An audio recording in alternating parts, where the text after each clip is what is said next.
Yo, what is going on, guys? It is Jonathan again with the Weekly Scuffle, and I'm here to talk about Viddal Riley and his next fight for the British Cruiserweight title. Yes, Viddal Riley is finally fighting for some titles, some long-awaited hardware, and it is against 12-0 Cruiserweight prospect Nathan Quarless. I believe is how you say his name. I could be wrong on that pronouncement, or Quarless.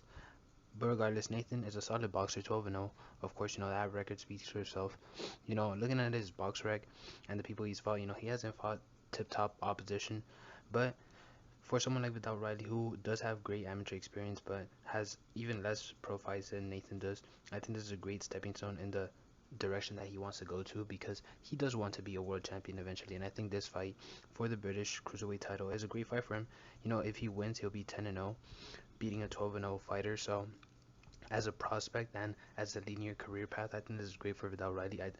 I think this fight would probably be his toughest test up to date, except maybe Wilberforce Shahepo. I think that might be his toughest fight to this day. And Wilberforce, simply because he's just such an experienced fighter. He's fought in the heavyweight division. He's been around a lot. I believe he fought former world champions at one point.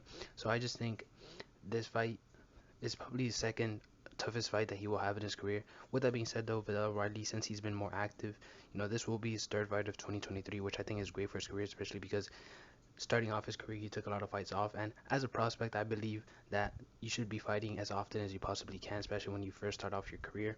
Viddal Riley, he had a different path with training KSI and all the opportunities he was given and the injuries he had to deal with. So I think this fight, perfect fight at this stage in his career. I think, it sets up an opportunity, since it is in September, for him to fight again, maybe in December.